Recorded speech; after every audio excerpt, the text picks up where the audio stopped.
हरियाणा की हर अपडेट के लिए बेल आइकन दबाएं और सब्सक्राइब करें STV हरियाणा न्यूज। नमस्कार, हरियाणा न्यूज देख रहे हैं यहाँ पर मैं हूं आपके साथ सोनिया सतनिता। रुक कर लेते हैं फटाफट हरियाणा की ओर। प्रदेश के मुख्यमंत्री मनोहर लाल आज दिल्ली दौरे पर रहेंगे। शाम को सीएम का दिल्ली पहुंचने का कार्यक्रम है। मुख्यमंत्री मनोहर लाल आज दिल्ली में ही ठहरेंगे और कल केंद्रीय जल शक्ति मंत्री से मुलाकात करेंगे। बीजेपी के प्रदेश अध्यक्ष सरदार निशांत सिंह ने एक प्रेस वार्ता में जानकारी देते हुए कहा कि प्रदेश में पार्टी का काम बेहद तेजी से चल रहा है और ये भी कहा कि पार्टी में अच्छे लोगों को लगातार जोड़ा जा रहा है। जो सारा काम पार्टी के संरक्षक अजय सिंह चौटाला के दिशा निर्देश में चलाया जा रहा है।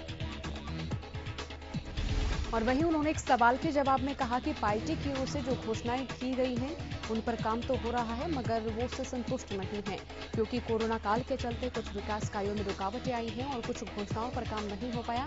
उन्होंने कहा कि पार्टी अपने द्वारा किए गए वायदों पर लगातार तेजी से काम करती जा रही है। और बड़ौदा विधानसभा चुनाव को लेकर उन्होंने कहा कि पार्टी पूरी तरह से चुनावी रण के लिए तैयार है। हरियाणा में कोरोना के मामलों की रफ्तार थमने का नाम नहीं ले रही। प्रदेश में एक दिन में कोरोना के 743 नए मामलों की पुष्टि हुई। प्रदेश में कोरोना से अब तक 538 लोग अपनी जान गंवा चुके हैं। करनाल में बढ़ते कोरोना के मामलों ने स्वास्थ्य विभाग की चिंता बढ़ा दी है। जिले में बीते 24 घंटों में 58 कोरोना पॉजिटिव नए मामले सामने आए। इसी के साथ कोरोना के कारण करनाल में एक 70 साल के बुजुर्ग की मौत हो गई।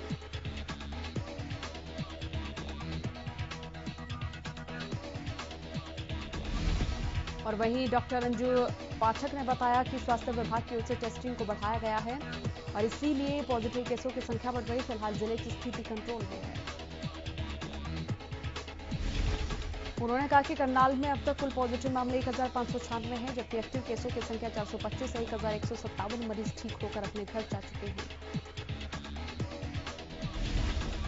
पानीपत में कोरोना तेजी से पैर पसार रहा है। पिछले 2 दिनों में 149 नए मरीज मिलने से जिले में दहशत का माहौल है। 16 अगस्त को जिले में 80 नए मरीजों की पुष्टि हुई। इसके साथ ही पानीपत में एक्टिव मरीजों की संख्या 760 हो गई है। बावजूद इसके पानीपत सिविल अस्पताल के शवगृह के पास लोग लापरवाही बरतते नजर आए। शवगृह के पास एक पिता अपने पुत्र के साथ बेखौफ स्नान करता दिखा।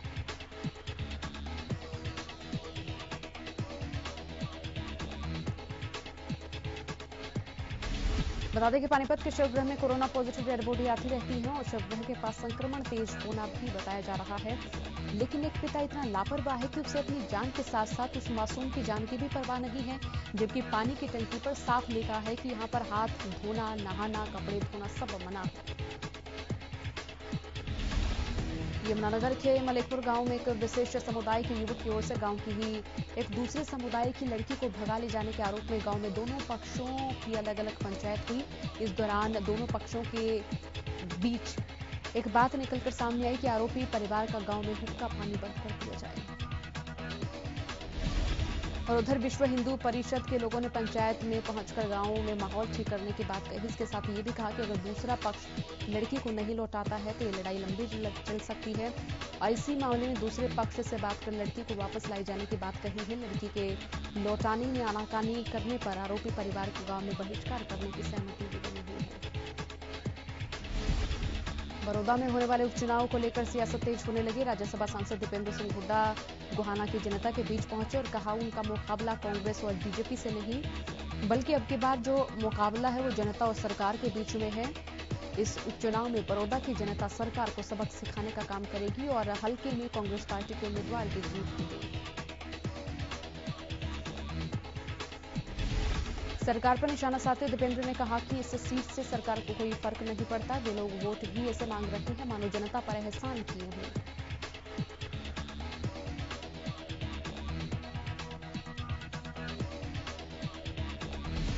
बड़ौदा हल्के के जागसी गांव में पहुंचे जेजेपी के संस्थापक पूर्व सांसद अजय चौटाला ने पार्टी के कार्यकर्ताओं के साथ बैठक की। उन्होंने विपक्ष के वार पर पलटवार करते हुए कहा कि उनकी पार्टी ने चुनाव से पहले प्रदेश की जनता से जो वायदे किए थे उनको पूरा करने का काम किया जा रहा है। किसी के कहने से कुछ नहीं होता। उन्हें विपक्ष से नहीं बल्कि जनता ही सर्टिफिकेट देती है।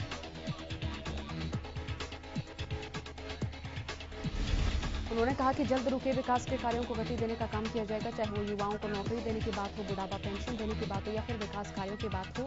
सभी वायदों को जल्द पूरा करने का काम किया जाएगा। गोहाना पहुंचे इनेलो नेता अभय चौटाला ने कांग्रेस और बीजेपी पर जमकर निशाना साधा। अभय ने कहा कि हुड्डा कांग्रेस की बजाय बीजेपी की सहायता कर रहे हैं। उन्होंने कहा कि 10 साल कांग्रेस राज में भी बड़ौदा हल्के के लोगों की अनदेखी की गई। हुड्डा ने किलोई हल्के का विकास कर बड़ौदा हल्के को दरकिनार करने का काम किया। उन्होंने कहा कि चुनाव से पहले बड़ौदा हल्के में सभी पार्टियों के बड़े नेता बार बार हल्के के चक्कर काट रहे हैं, लेकिन चुनाव के बाद बड़ौदा को सब भूल जाते हैं। रेवाड़ी में लगातार बढ़ रहे कोरोना संक्रमितों की संख्या को देखते हुए जिला उपायुक्त ने सख्ती से पेश आते हुए औद्योगिक क्षेत्र धारूहेड़ा में अगले 14 दिनों के लिए लॉकडाउन लगा दिए। इसी के साथ 8 कॉलोनियों को कंटेनमेंट जोन घोषित किया। लॉकडाउन में फल सब्जी और दूध सप्लाई करने वालों को सुबह 7 बजे से 11 बजे तक अनुमति दी गई है। बावजूद इसके दुकानदार अपनी मनमानी करते नजर आ रहे हैं। तो वही व्यापारियों का कहना है कि कोरोना के मरीजों की संख्या धारूहेड़ा के बाहरी इलाकों में बढ़ रही है। उन्होंने जिला उपायुक्त से अपील करते हुए कहा कि उन्हें एक बार फिर इस पर विचार करना चाहिए और व्यापारियों को कुछ राहत देनी चाहिए।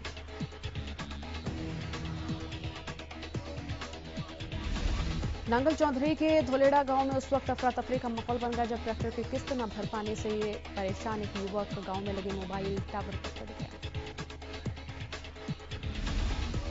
युवक के टावर पर चढ़ने की जानकारी गांव वालों को जैसे ही लगी, उन्होंने इसकी जानकारी पुलिस को दी, जिसके बाद पुलिस मौके पर पहुंचकर युवक को समझा बुझाकर नीचे उतारने की कोशिश कर रही है।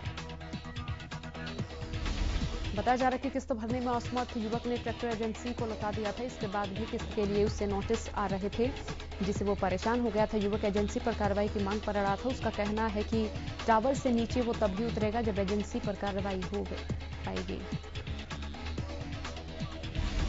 कैथल में राज्य मंत्री कमलेश ढांडा ने अपने निवास स्थान पर कैथलवासियों की समस्या सुनी। मंत्री कमलेश ढांडा ने बताया कि उनके पास पानी निकासी, पीने के पानी, बिजली की समस्या और सीवरेज की समस्या को लेकर लोग पहुंचे थे। वहीं शिकायतों पर मंत्री कमलेश ढांडा ने संज्ञान लेते हुए तुरंत अधिकारियों को फोन करके निवारण करने के आदेश दिए।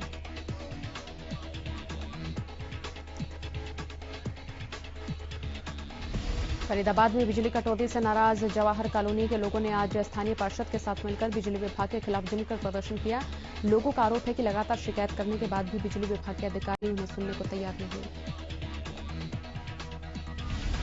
जाम लगने की खबर मिलने के बाद विभाग के अधिकारी मौके पर पहुंचे और 1 हफ्ते के अंदर समस्या का स्थायी समाधान करने का भरोसा दिया। नांगल चौधरी खंड के गांव धोलेड़ा में पिछले 2 महीनों से गंदा पानी आ रहा है। मामले की सूचना ग्रामीणों की ओर से जन स्वास्थ्य विभाग के अधिकारियों को दी गई, लेकिन फिर भी समस्या जस की तस बनी हुई है। ग्रामीणों ने बताया कि काफी दिनों से सप्लाई का पानी इतना खराब और बदबूदार आ रहा है कि उसका कोई इस्तेमाल नहीं किया जा सकता। मामले की जानकारी जब सरपंच को दी गई तो सरपंच का अटपटा जवाब सुनकर ग्रामीण दंग रह गए। सरपंच का कहना है कि मैं लोगों के घर घर जाकर आरओ नहीं लगवा सकता। होडल में हरियाणा करमन बॉर्डर के पास उस वक्त अफरा तफरी मच गई जब एक सड़क दुर्घटना में एक महिला समेत 3 लोगों की मौत हो गई। बताया जा रहा है कि कार ने नेशनल हाईवे 19 पर खड़े कैंटर में जोरदार टक्कर मार दी। गाड़ी में महिला सहित 4 लोग शामिल थे जो यूपी में अपने किसी रिश्तेदार के घर से अपने घर जा रहे थे, लेकिन बीच रास्ते में ही इनकी गाड़ी हादसे का शिकार हो गई। रेवाड़ी में आवारा पशुओं की लड़ाई में हुई युवक की मौत के बाद प्रशासन की नींद टूटी है। प्रशासन ने अब आवारा पशुओं को पकड़ने का अभियान शुरू किया है।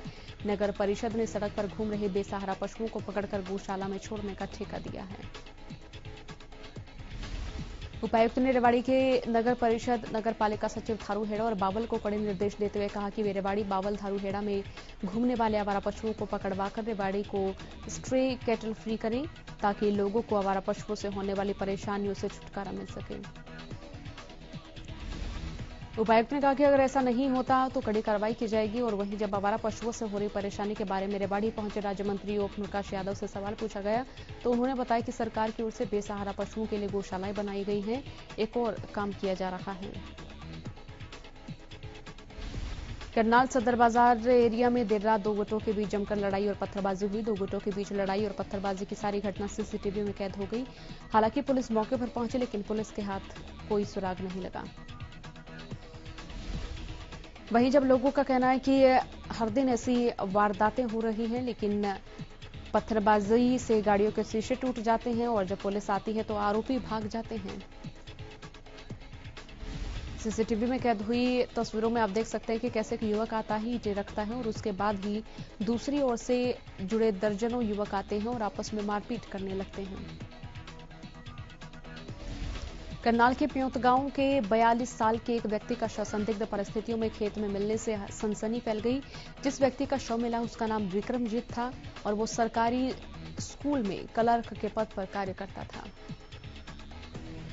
मौके पर पहुंची पुलिस ने शव के बारे में ग्रामीणों से पूछताछ की। पुलिस वालों का आरोप है कि विक्रमजीत की हत्या की गई है और उसके बाद शव को खेतों में फेंक दिया गया है। परिवार वालों का कहना है कि विक्रमजीत का 2 दिन पहले ही एक स्कूल से दूसरे स्कूल में तबादला हुआ था, जिसके बाद 2 दोस्तों के साथ उसने खेत में पार्टी की, शराब पी और उसके बाद विक्रमजीत का शव खेत में पड़ा मिला। पुलिस फिलहाल मामले की जांच कर रही है।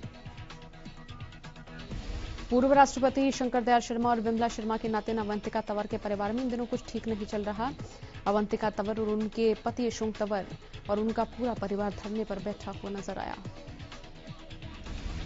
अवंतिका तंवर का कहना है कि उन्हें उनकी नानी के निधन की खबर मिली। नानी के अंतिम दर्शन के लिए वो परिवार के साथ पहुंची, लेकिन उन्हें अंतिम संस्कार में शामिल नहीं होने दिया गया। अवंतिका तंवर ने यह भी आरोप लगाया कि उनके पति अशोक तंवर को अवंतिका की मम्मी ने कमरे में बंद किया और अशोक तंवर के साथ हाथापाई की, मारपीट की। अशोक तंवर को पुलिस मेडिकल जांच के लिए आरएमएल अस्पताल में भेजा गया। फिलहाल उनकी मांग है कि उन्हें न्याय दिया जाए। टोहाना के गांव जमालपुर शेखा में एक गली की मिट्टी कई फीट तक धंस गई। यही वजह है कि यहां 2 मकानों में दरार आ गई। लोगों का कहना है कि उन्होंने कई बार पब्लिक हेल्थ को यहां पर पानी के लीकेज के बारे में सूचित किया था, लेकिन विभाग ने किसी भी तरह का कोई ठोस कदम नहीं उठाया, जिसके चलते यहां की मिट्टी धंस गई और मकानों में दरार आ गई, जिसके चलते कोई भी बड़ा हादसा हो सकता था। फटाफट हरियाणा में फिलहाल के लिए इतना ही। बने रहिए हरियाणा न्यूज के साथ। नमस्कार।